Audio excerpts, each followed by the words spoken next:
Gente, faz muito tempo que eu não assisto televisão, sobretudo televisão aberta. Na verdade, tem um canal que eu gosto de assistir, um programa, eventualmente.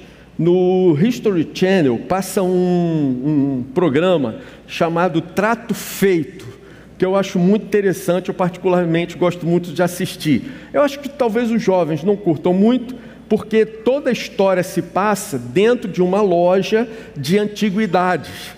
Então, eles negociam objetos, coisas, assim, antigas, que têm algum valor de alguma forma. E eu acho muito interessante como algumas pessoas chegam lá com alguma coisa, enfim, uma obra, uma peça, achando que aquilo dali vale muito.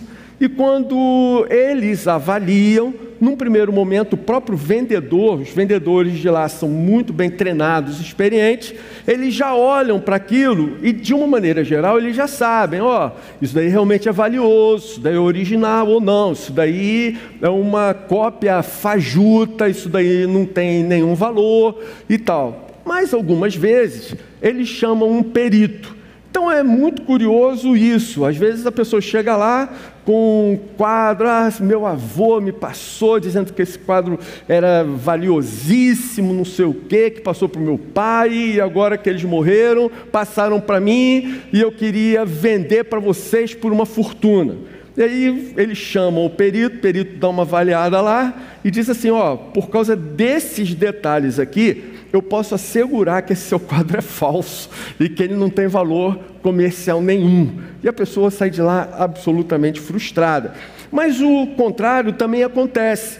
Tem pessoas que chegam lá, assim, até de uma maneira despretensiosa, dizendo, eu herdei lá a casa do meu bisavô, entrei lá no sótão, fui remexer para limpar, achei um negócio lá que eu não sei se tem valor ou não, eu trouxe aqui para vocês avaliarem.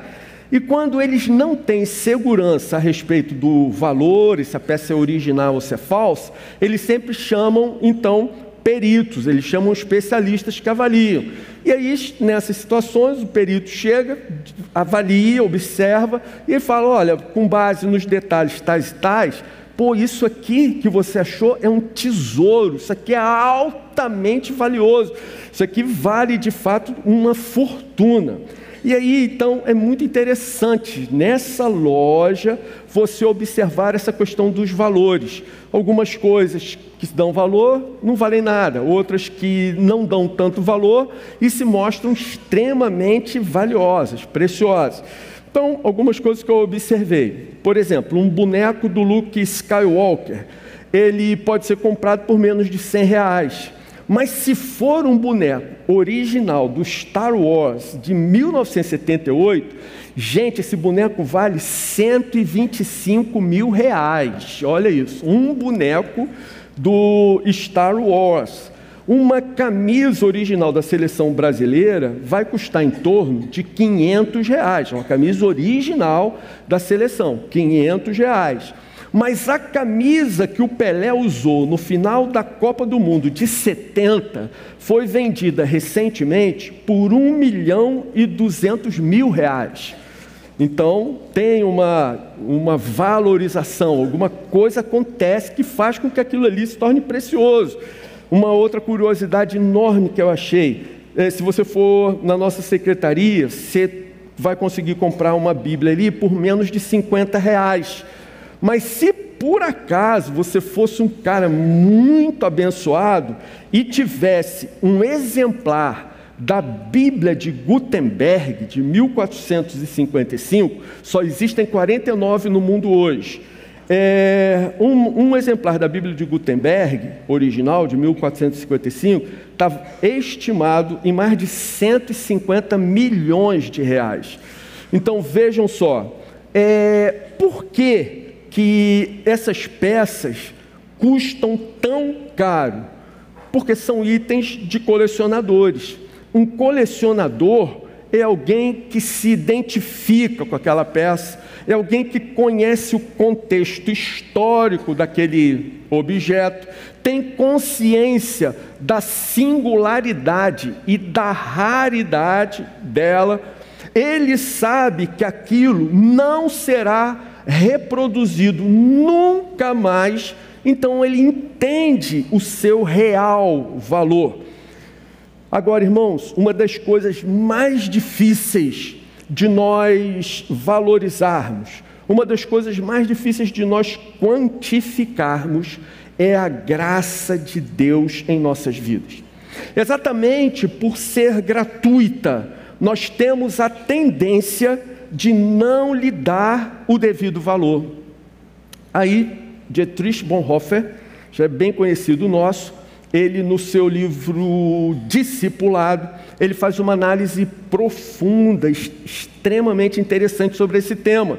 Então, Dietrich Bonhoeffer, ele faz um alerta à igreja, e ele diz o seguinte: a falta de compreensão do valor da graça é a maior inimiga das igrejas. A falta de compreensão do valor da graça é a maior inimiga das igrejas.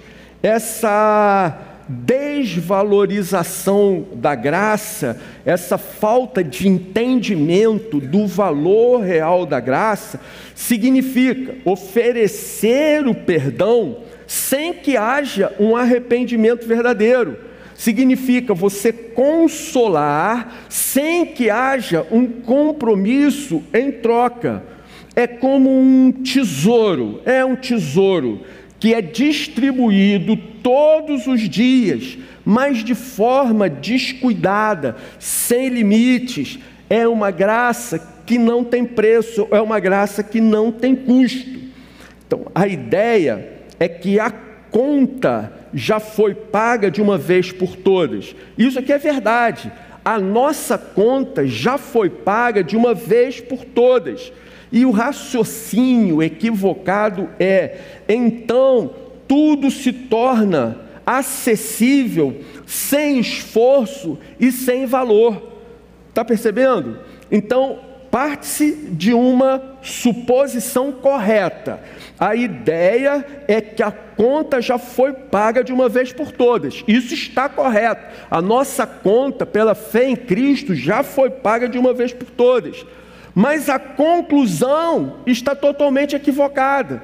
Então eu estou liberado porque a graça vai me suprir de qualquer forma, de qualquer maneira, em qualquer caminho e sob qualquer circunstância. Você percebe que quando a pessoa não entende a graça, quando a pessoa desvirtua o entendimento da graça, que isso leva à perda do temor a Deus, a pessoa para de temer a Deus. Não há mais castigo, não há mais repreensão, não há mais justiça. É tudo graça, tudo consequência da graça.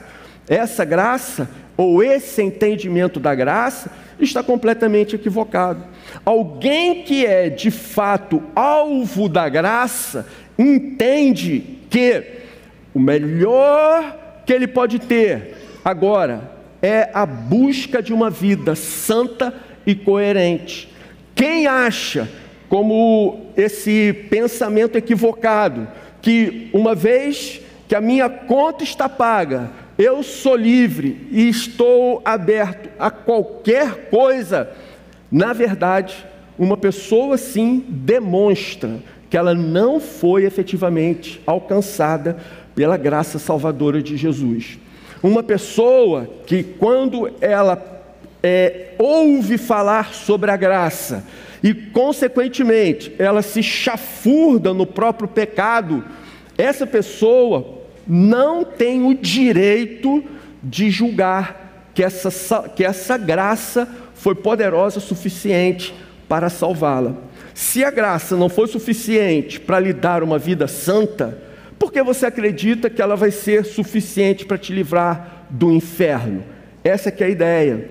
O entendimento errado da graça é que uma vez que a conta já foi paga, então agora tudo se torna acessível, sem esforço, sem valor. Por outro lado, o entendimento do valor real da graça é como um tesouro escondido no campo, assim a Bíblia nos ensina. E um homem vende tudo aquilo que tem com alegria para adquirir aquele tesouro.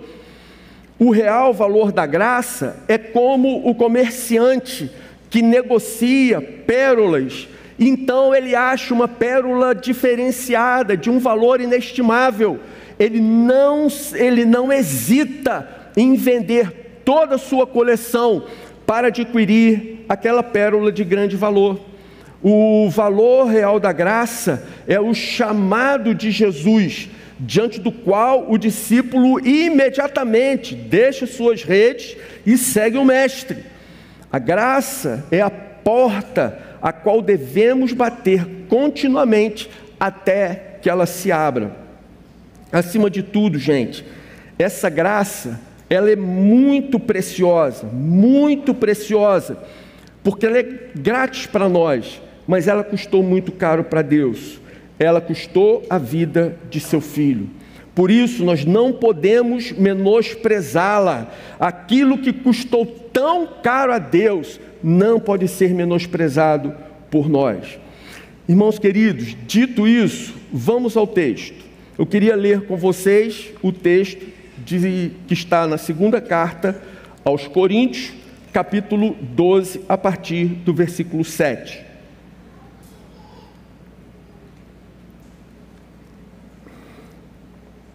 Segunda carta aos Coríntios, capítulo 12, versículo 7. E o texto diz assim: para que eu não ficasse orgulhoso com a grandeza das revelações, foi-me posto um espinho na carne, mensageiro de Satanás para me esbofetear, a fim de que eu não me exalte. 3 vezes pedi ao Senhor que o afastasse de mim. Então ele me disse: a minha graça é o que basta para você. Gente, a igreja em Corinto, ela foi plantada pelo apóstolo Paulo. Paulo plantou a igreja e dava assistência a ela. Mas com o passar dos anos, opositores, hereges, falsos pastores se infiltraram na igreja e conseguiram influenciar vários dos seus membros. Esses membros começaram a questionar a autoridade do apóstolo Paulo. Então, nos últimos 4 capítulos dessa sua carta, Paulo diz que está preparando uma 3ª viagem a Corinto e que ele estava indo a Corinto para, na verdade, visitar a igreja em Corinto. E a sua intenção era ir lá e reafirmar a sua autoridade. Então, ele começa a relembrar os habitantes de Corinto, especialmente os membros da igreja em Corinto, sobre tudo que ele passou até que a igreja fosse plantada e desse fruto. Então, num certo momento, Paulo começa a argumentar a esse respeito. E, na verdade, o que eu queria destacar aqui é o relato daquilo que Paulo sofreu por amor a Jesus e ao Evangelho. Então eu vou ler 2 Coríntios, capítulo 11, a partir do versículo 24. E o texto diz assim: veja o que Paulo passou por amor a Jesus. Ele diz, no 24: 5 vezes recebi dos judeus 40 açoites menos 1. 3 vezes fui açoitado com varas. 1 vez fui apedrejado. 3 vezes naufraguei. Fiquei 1 noite e 1 dia boiando em alto mar. Em viagens muitas vezes, em perigos de rios, em perigos de assaltantes, em perigos entre patrícios, em perigos entre gentios, em perigos na cidade, em perigos no deserto, em perigos no mar, em perigos entre falsos irmãos, em trabalhos e fadigas, em vigílias muitas vezes, em fome e sede, em jejuns muitas vezes, em frio e nudez. Além das coisas exteriores, ainda pesa sobre mim diariamente a preocupação com todas as igrejas. Irmãos, ora, depois de toda essa entrega, todo esse zelo, essa dedicação e tanto sofrimento, Paulo faz um pedido a Deus, que lhe retire o espinho na carne. Meus irmãos, ninguém sabe exatamente do que se tratava esse espinho na carne. Há uma suposição de que ele teve um problema na vista, na sua visão. Por que acham isso? Baseado num texto de Gálatas. Gálatas, capítulo 4, versículos 14 e 15, diz o seguinte: e por mais que a minha enfermidade na carne lhes tenha sido uma provação, aí ele continuou falando, o que aconteceu com a felicidade que vocês tinham? Porque posso dar testemunho de que, se fosse possível, vocês teriam arrancado os próprios olhos para me dar. Então você entendeu? Paulo fala da sua enfermidade na carne, que isso lhe era uma provação, e era uma provação à igreja na Galácia, e ele termina dizendo, em meio ao contexto, em meio a esse assunto de sua enfermidade, ele termina dizendo, vocês arrancariam os olhos e me dariam se isso fosse possível. Daí os estudiosos fazem essa suposição de que talvez Paulo tenha ficado cego, mas é apenas uma especulação. Contudo, meus irmãos, uma coisa é certa, e nós podemos afirmar com base na Bíblia Sagrada: esse espinho, seja lá o que isso signifique, esse espinho era uma fonte de muito sofrimento para Paulo. Era algo que não tornava Paulo incapaz, mas era algo que o afligia profundamente.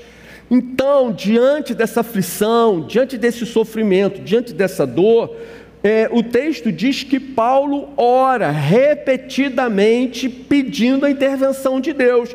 Versículo 8, 3 vezes pedi ao Senhor que o afastasse de mim. Mas Paulo recebe apenas uma resposta: a minha graça é o que basta a você. Então, eu quero perguntar para vocês nesse momento, se você estiver passando por um problema sério e orar pedindo um livramento, uma intervenção da parte de Deus, e Ele lhe responder, a minha graça basta para você, você ficaria satisfeito com essa resposta? Você ficaria em paz? Tudo bem? Vou além.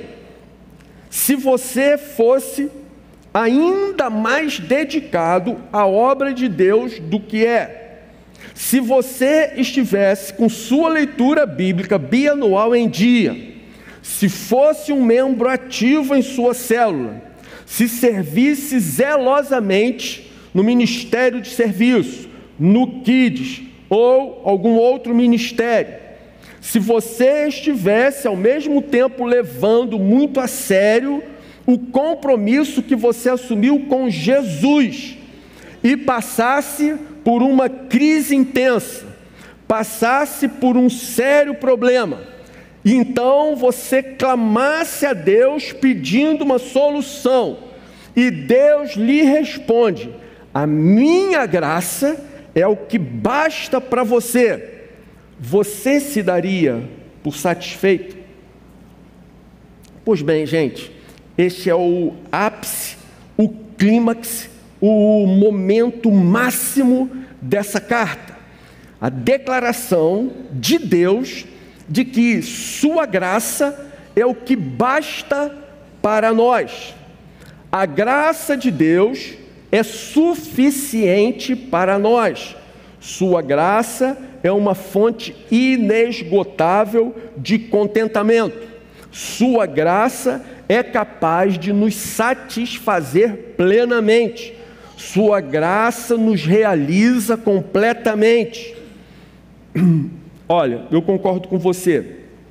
Se você pensar assim, como eu vou falar, no nosso senso de justiça humana, talvez você esteja pensando: poxa, mas Paulo tinha se dado tanto ao Senhor, ele não seria merecedor de um pouco mais de consideração? Você pode não ter falado, mas talvez você tenha pensado nisso. Poxa, depois de tudo que Paulo fez, toda a sua fidelidade, seu zelo, sua entrega, ele não mereceria um pouco mais de consideração da parte de Deus? Então, para nós entendermos por que essa declaração foi suficiente para consolar o apóstolo, nós precisamos olhar e entender o contexto em que Paulo foi criado e quais os valores que enchiam seu coração. Então vejam, Paulo foi educado na lei de Moisés, uma lei baseada na recompensa em casos de obediência e castigo em caso de desobediência. Por exemplo, Acã pegou uma capa na cidade de Jericó. Por ele ter pegado aquela capa, Deus mandou apedrejar Acã, seus filhos, filhas, toda a família e até o seu rebanho. Todo mundo foi igualmente castigado pela desobediência de Acã. Nadab e Abiú ofereceram fogo estranho no altar. Na mesma hora, eles foram consumidos por fogo que desceu do céu. Uzá estendeu a mão para impedir que a arca de Deus caísse da carroça dos bois. Ele foi imediatamente fulminado. Então Paulo entendia isso. No coração de Paulo, ele olhava para aquela lei e ele tinha essa convicção. Ele já sabia disso: eu jamais conseguirei obedecê-la integralmente. Ele revela isso num texto que eu acho muito revelador, que está em Romanos capítulo 7, a partir do versículo 15. Gente, quem lê um texto desse desavisado, talvez até pense que se trata de um recém-convertido. Mas a realidade é que Paulo enfrentou essa luta a vida toda. Nós enfrentamos essa luta continuamente. Nós só seremos livres disso na glorificação, quando recebermos um corpo incorruptível. Então olha o que Paulo diz. Romanos capítulo 7, versículo 15. Ele diz assim: nem mesmo compreendo o meu próprio modo de agir, pois não faço o que prefiro, e sim o que detesto. Olha só, Paulo diz: não entendo essa incoerência do meu próprio coração. Eu gostaria de fazer uma coisa, mas eu não consigo. E aquilo que eu não gostaria de fazer, eu acabo fazendo. Prossegue 17. Neste caso, quem faz isso já não sou eu, mas o pecado que habita em mim. Pois eu sei que em mim, isto é, na minha carne, ou seja, na minha velha natureza, na natureza que nós herdamos de Adão, não habita bem nenhum. Não habita bem nenhum. Pois o querer o bem está em mim, mas não o realizá-lo. Eu me lembrei, nós nos lembramos esses dias de um jovenzinho, isso já faz alguns anos, hoje já deve estar até casado por aí. Ele, assim, você nunca tinha ouvido uma história boa no nosso meio da vida daquele jovem, nunca. Todas as vezes que você ouviu o nome do jovem, estava envolvido em alguma furada, em alguma coisa errada. E chamando ele mais uma vez para conversar, num certo momento, ele honestamente virou para a gente, compungido, contrito, e falou: gente, é mais forte do que eu. É mais forte do que eu. E eu entendo, é isso mesmo. Ele conseguiu analisar algo do seu coração que é uma realidade. Quer dizer, para a sua idade, para o seu momento, seu coração, cara, fazer aquele monte de besteira era algo forte demais para ele se controlar. Então, o querer o bem está em mim, mas não o realizá-lo, porque não faço o bem que eu quero, mas o mal que não quero, esse faço. Olha isso, eu quero fazer o bem, mas não consigo. Eu não quero fazer o mal, mas acabo fazendo. Aí prosseguimos no 20. Mas se eu faço o que não quero, já não sou eu quem o faz, e sim o pecado que habita em mim. Assim, encontro esta lei: quando quero fazer o bem, o mal reside em mim. Porque segundo o homem interior, ou seja, o novo nascimento, por isso, depois que nós nascemos de novo em Cristo, então, esse novo homem que nasceu em Cristo, tem o prazer na lei de Deus, mas vejo nos meus membros, da minha velha natureza, de Adão, outra lei, que guerreando contra a lei da minha mente, me faz prisioneiro da lei do pecado que está nos meus membros. Miserável homem que sou, quem me livrará do corpo desta morte? Então, meus irmãos, Paulo não tinha dúvida. Ele sabia, jamais conseguiria obedecer toda a lei. Ele tinha essa consciência. O salário do pecado é a morte. Portanto, Paulo entendia perfeitamente bem que mesmo depois que ele fez tudo que acabou de ser relatado aqui no texto, se Deus ainda assim o condenasse ao inferno, Deus estaria sendo completamente justo. Paulo entendia isso. Paulo sabia dessa realidade. Mas no momento, irmãos, em que Jesus brada lá na cruz: Pai, em tuas mãos eu entrego o meu espírito. Nesse momento, os pecados de todo o povo de Deus estão sendo perdoados, estão sendo levados em Jesus. Paulo tem essa consciência de que jamais alcançaria a vida eterna por seus próprios méritos. Paulo conhece o terror da perdição eterna. Por isso, quando Deus responde a sua oração: a minha graça é o que basta para você, Paulo sabe que esse fato é realidade em sua vida. A graça de Jesus é o maior tesouro que uma pessoa pode ter. A graça de Jesus é nossa necessidade fundamental e não a ausência de dor e sofrimento.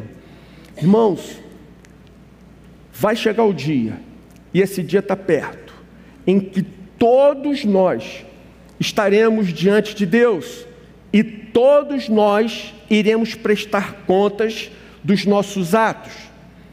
Quando essa hora chegar, o seu patrimônio não vai valer nada, a sua conta bancária não terá valor mais nenhum, seus relacionamentos nessa terra não importarão. Se você foi uma pessoa famosa ou poderosa, influente, ou se você foi pobre, desconhecido e viveu uma vida anônima, nada disso fará diferença. O que fará a diferença total e absoluta nesse instante vai ser você ouvir do Senhor: a minha graça, ela é o bastante para você. Nesse instante, essa graça fará toda a diferença. Paulo tinha essa certeza, então ele entendia o que Deus estava lhe falando quando Deus lhe deu essa resposta. Paulo não tinha dúvida alguma de que a nossa eternidade é logo ali. A nossa eternidade está um passo diante de nós, está chegando muito rapidamente.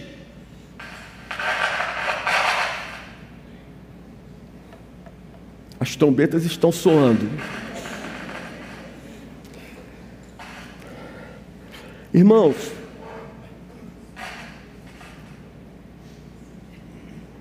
será que o espinho na carne de Paulo era uma deficiência visual? Irmãos, olha, eu nem imagino como é difícil a vida de alguém que tenha deficiência visual. Vocês sabem, eu já compartilhei com vocês, em fevereiro desse ano eu tive um derrame no meu olho esquerdo. Gente, foram dias bem difíceis, bem difíceis. Visão completamente embaçada, uma dificuldade imensa de ler, de manter o foco, de dirigir, de estudar. O retiro, faltava uma semana para o nosso retiro, e eu sem conseguir enxergar com uma visão. Glória a Deus pelos médicos da igreja. Mas eu fico imaginando uma pessoa que é cega, ou quase cega, como é difícil. Mas Paulo, meus irmãos, tinha essa visão. Paulo sabia. É incomparavelmente melhor entrar no reino dos céus cego do que, tendo uma visão de águia, ser lançado no inferno. Paulo sabia disso, e por isso ele era profundamente grato a Deus por sua graça. E isso, meus irmãos, se aplica em todas as áreas de nossa vida. É melhor entrar no reino dos céus pobre do que, sendo rico, ser lançado no inferno.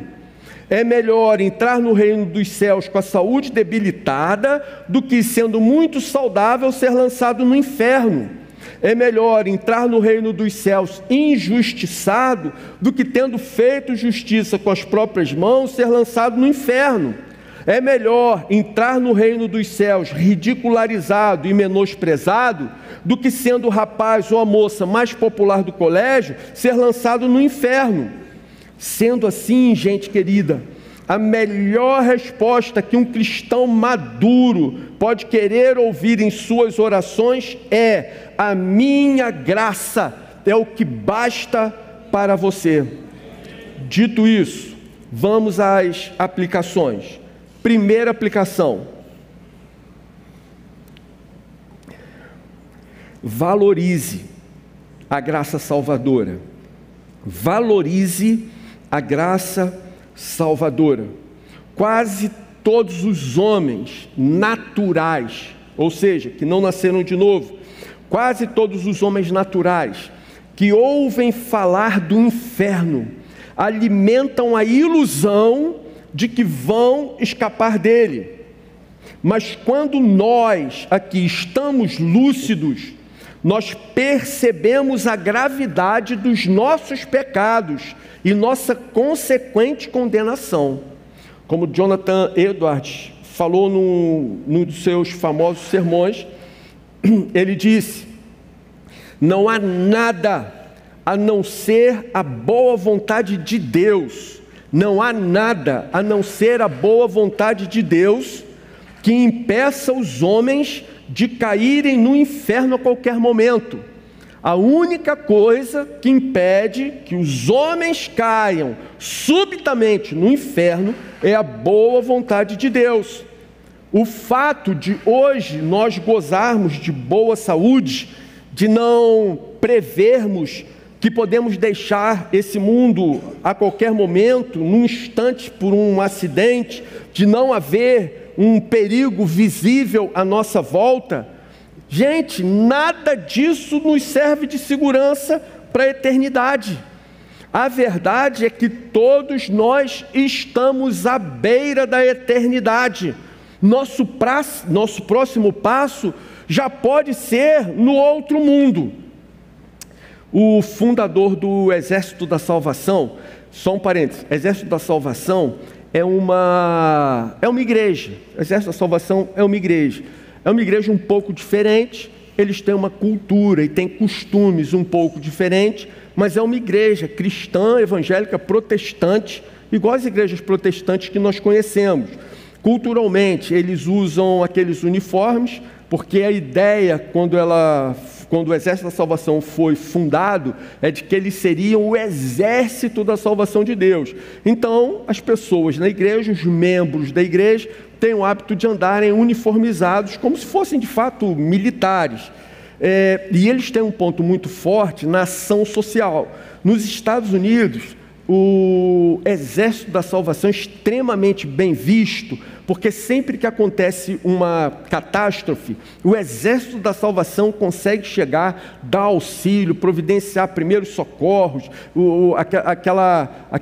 aquele primeiro apoio, antes que a ajuda oficial chegue. Então eles estão sempre muito prontos, bem preparados, organizados, dispostos.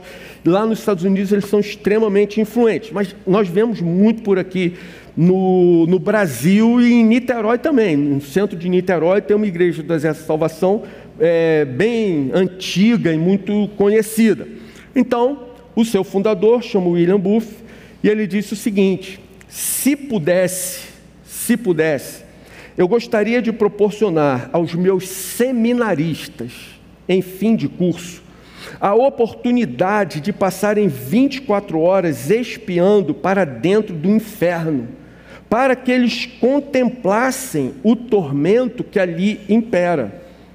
Irmãos, se isso fosse possível, e nós contemplássemos os horrores da condenação interna, da condenação eterna, nós entenderíamos que os maiores tesouros deste mundo não têm valor algum diante da voz de Deus nos declarando: a minha graça é o que basta para você. Percebe? Se você conseguisse agora ver o horror que é a eternidade sem Deus, você não ia querer ouvir mais nada a não ser Deus falando: a minha graça é suficiente, a minha graça vai livrar você de tamanho mal. Seria a coisa que você mais iria querer ouvir. Estávamos condenados. Se Deus fosse justo, Ele mandaria todos nós, inclusive o apóstolo Paulo, para o inferno. Mas Ele decidiu ser gracioso para com a gente. Ele não age com justiça. Deus, nesse caso, é injusto com a gente, porque Ele age graciosamente. Ele decidiu entregar seu Filho para morrer no nosso lugar, para nos salvar. Senhor, a Tua graça nos basta. Amém, igreja? Então, segunda aplicação: alegre-se com a graça de Jesus em sua vida. Alegre-se com a graça de Jesus em sua vida.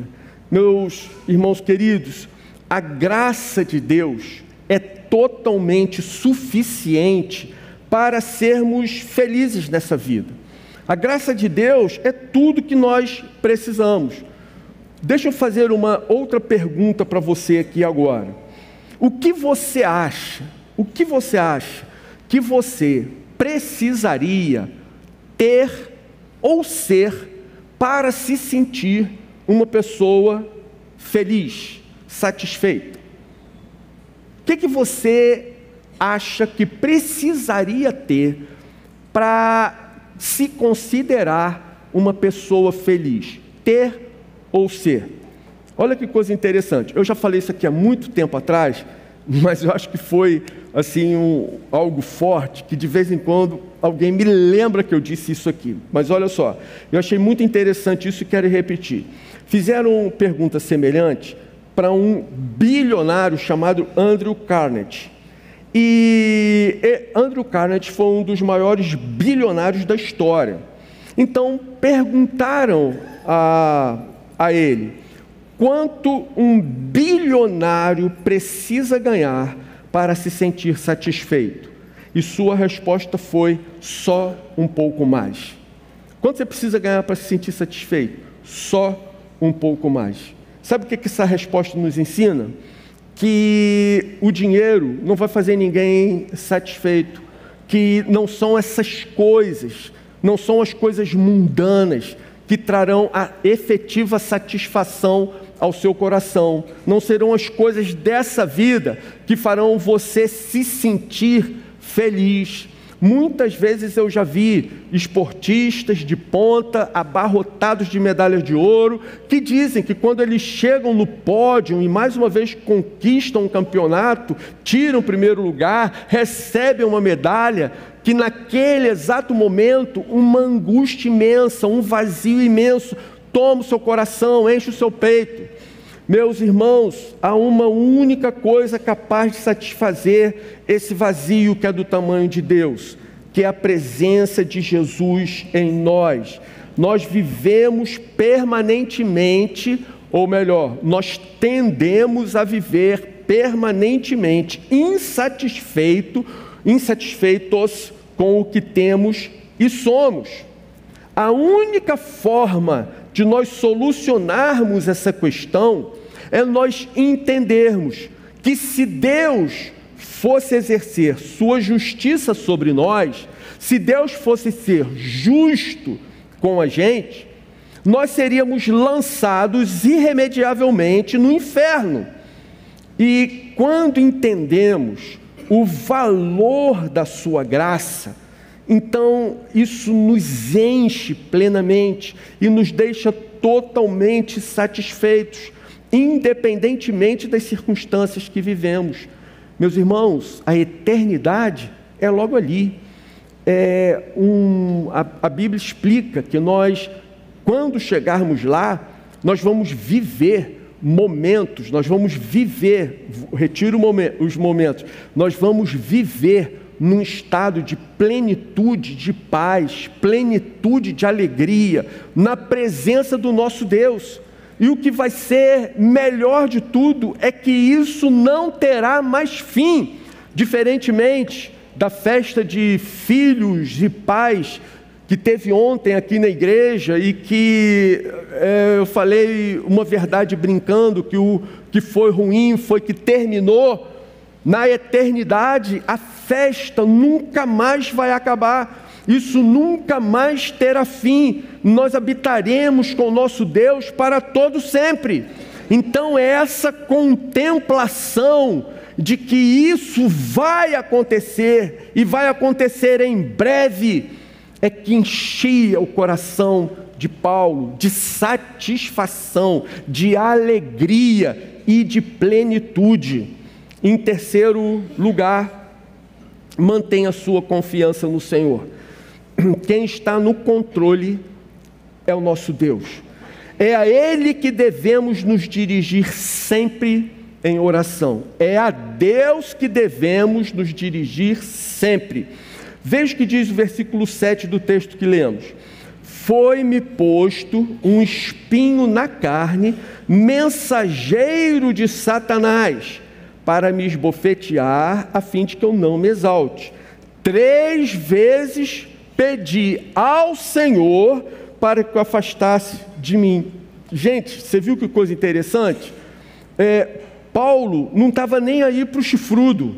Então o texto diz, ele sabia, o mensageiro de Satanás veio para me esbofetear.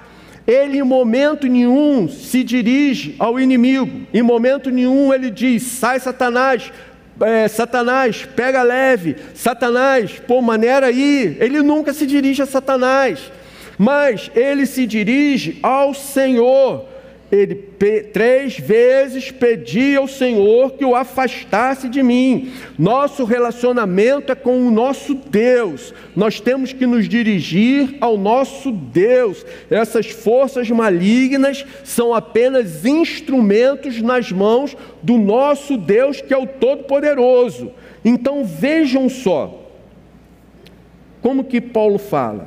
Foi-me posto um espinho na carne, mensageiro de Satanás, para me esbofetear, a fim de que eu não me exalte.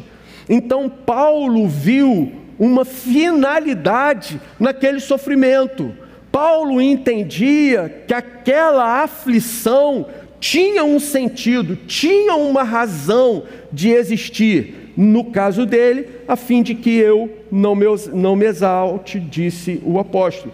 Olha por que Paulo entendia assim, e Paulo era alguém completamente satisfeito com a resposta à oração que Deus lhe havia dado. Vou ler agora um texto na segunda carta aos Coríntios, capítulo 12, verso 2, diz assim: conheço um homem em Cristo, ele está se referindo a ele mesmo, que há 14 anos foi arrebatado até ao terceiro céu.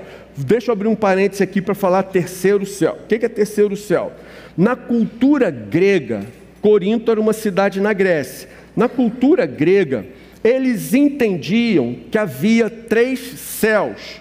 Então, quais eram os 3 céus que os gregos acreditavam ou chamavam de céu? O primeiro céu é a atmosfera, essa parte azul que circunda a terra, essa parte do ar como nós a conhecemos. Nós também chamamos, olha para o céu, o que tem no céu? Tem a nuvem, né? Então tem um céu que tem uma nuvem pairando no céu. Primeiro céu, atmosfera. O segundo céu que os gregos consideravam era o universo, com os seus planetas e suas estrelas. Eles já tinham essa parte da astronomia bastante avançada. Eles conseguiam observar toda a rotação dos astros. Eles conheciam bastante as estrelas e os sinais do firmamento, vamos dizer assim. E, nesse contexto, havia o paraíso celestial, que é onde eles chamavam de terceiro céu. Então, irmãos, aquela ideia de que quando nós chegarmos no céu, haverá um outro céu, e se você for para esse céu, haverá mais um céu, que é o terceiro céu. Isso não existe, esse raciocínio é completamente equivocado. Então, Paulo fala dentro dessa cultura.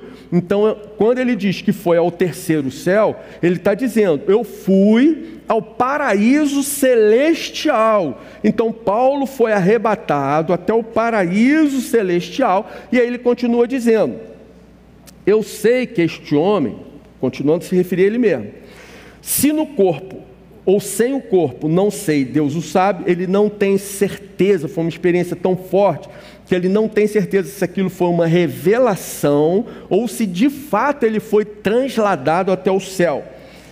E aí ele diz, no versículo 4, olha como ele continua a afirmação, fui arrebatado ao paraíso, e ouvi palavras indizíveis, que homem nenhum tem permissão de repetir.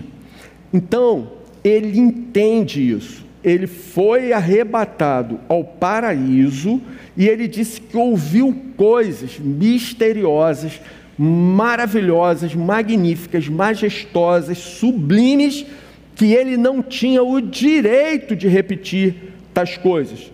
Que outro homem teve esse tipo de privilégio? Então, ele foi alguém que recebeu muito, muito, muito da parte de Deus.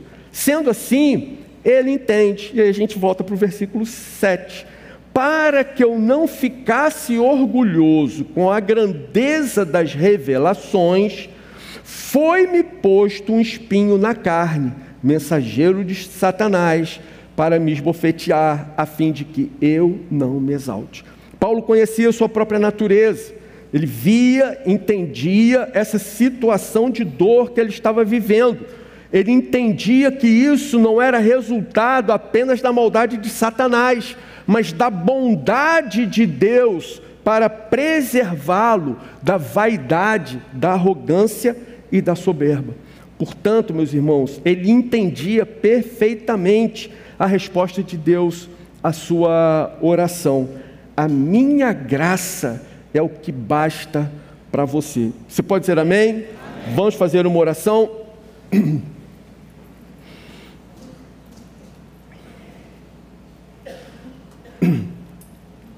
Senhor amado, reconhecemos a nossa dificuldade em compreender o verdadeiro valor da Tua graça. Ao longo da vida, aprendemos que tudo tem um preço, que nada vem de graça, que para receber algo precisamos merecer. Por isso é tão difícil entender que aquilo que mais desejamos, a vida eterna, nos é oferecido gratuitamente. Sim, Senhor, é de graça para nós, mas para Ti custou o mais alto preço, a vida do Teu Filho amado. Por isso, Senhor, não permitas que nos acostumemos com a Tua graça, nem que deixemos de dar o devido valor a tão grande salvação. Abre o nosso entendimento, Senhor, os olhos da nossa alma, para que possamos contemplar a imensidão do Teu amor por nós. Ensina-nos, Senhor, a nos alegrar, a nos satisfazermos com a Tua maravilhosa graça em nossas vidas. E mesmo quando atravessarmos o vale da sombra da morte, que possamos contemplar o Senhor em Teu alto e sublime trono, reinando sobre todas as coisas. Lembra-nos, Deus, de que nada acontece por acaso e que muitas vezes o Teu agir é misterioso, só compreenderemos muito mais tarde, ou até mesmo apenas na eternidade. E agora, Senhor, nós unimos os nossos corações aqui para Te dizer: muito obrigado, Senhor, muito obrigado pela Tua graça, e a Ti seja a honra, toda a glória, todo o louvor, hoje e para todo sempre. Amém, amém.